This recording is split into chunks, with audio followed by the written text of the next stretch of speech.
everybody. I've been getting some questions about what to do to be prepared for a hurricane.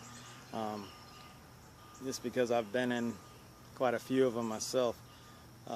So I thought I'd do a video on it to help family out, and any kind of friends they can pass it on to help them be prepared. And I should have done it earlier, but help them be prepared and to save time and money. Let's get started. Let's first start off with, I hope you have coolers, because you're going to need a lot of them if you're going to ride it out. I would suggest if you lose power, leave everything in the freezer as long as you can. And then transfer it to your coolers. Make sure you've got coolers. I've got a big one down there, got a little one here, got a little one there. I've got my igloo. My igloo is going to be for water. And over here, cooking supplies. Coleman. Butane fuel. This thing is awesome. I love it. So I've got the cans here. I've got the cooker here. These probably really don't need if you're not leaving, but they're just in this box. Those are my camping silverware and shit. Propane containers. I've got 2 full ones there. I've got this one's brand new full in here for the lantern, for light. Here's another cooker. That one's halfway full, just in case I decided to need another stove. Knives. I'm a knife person.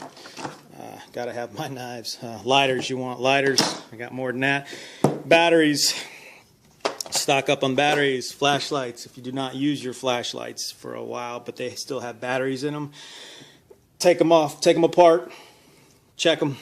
Make sure they're not corroded. If they're corroded, clean the corrosion out. Throw them old batteries out. Put new ones in.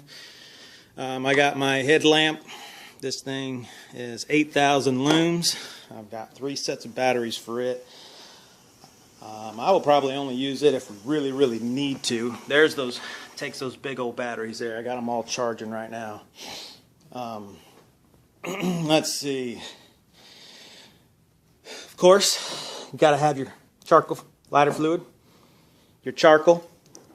If you lose electricity, you've got these items to cook on as well, or you can go ahead and save that and use your charcoal and use it on the grill, and heat up some vegetables or mashed potatoes or whatever on that.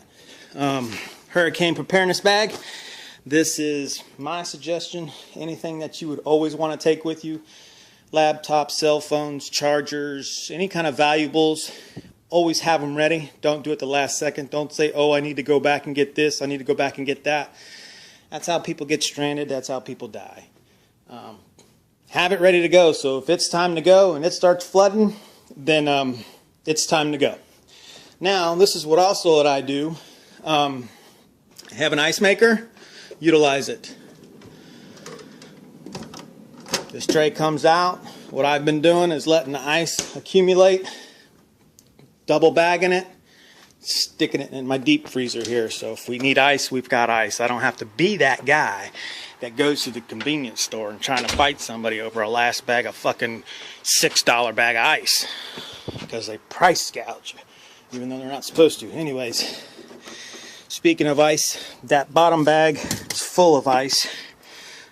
These bags, these are chunks of ice. Double bag them, because these ones were leaking, so I had to double bag them, stick them in the deep freeze, let them freeze.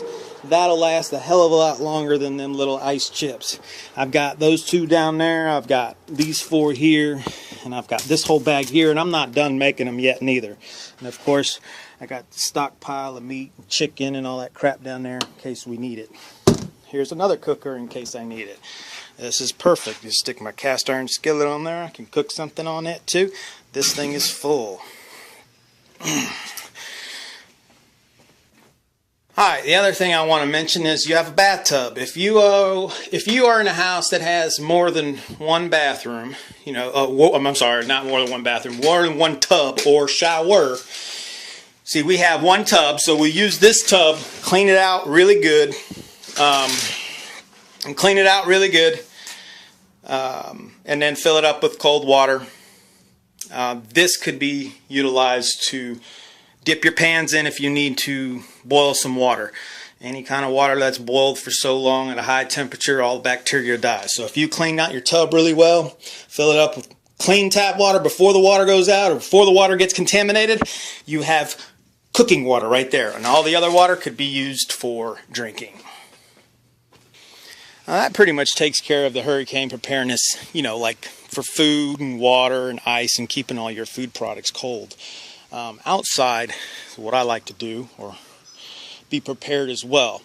Any kind of tropical storm or hurricane, heavy rain. So this is my property here. All the water rushes down through here. So I dug a relief trench here because it does go downhill that way to a pond.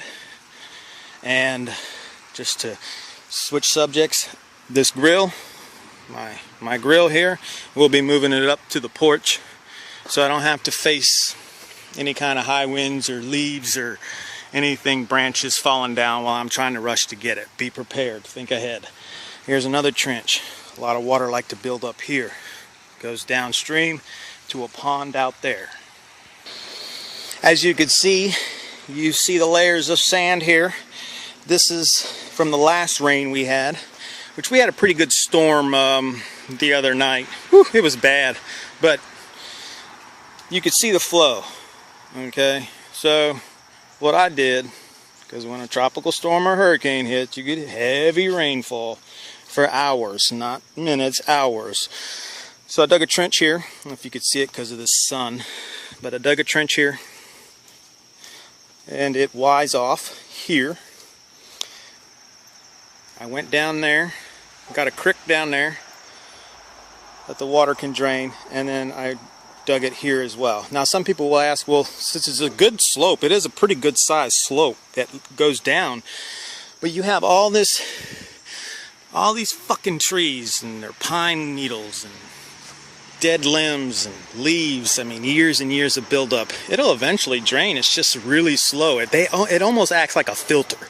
So I want to bypass that filter. I don't want it puddling up. So I dug a relief trench. And we're getting together all our little tiki torches. We've got a crap load of these. We've got ones over here where my hammocks were. We're going to yank them up. We're going to put them out front because we are not leaving. This will let people know that we are here and that they should not come over here and try to loot. Believe it or not, it's a perfect opportunity for people because phone lines are down, lights are out, and people tend to just, you know, take things in their own hands, and that's not a wise idea at this house. So we're going to try our best to make sure that people know we're here, and that's it. So you can take that and do your own math on that one, but these are my tips on hurricane preparedness. And thanks for watching. Everybody, stay safe. Later.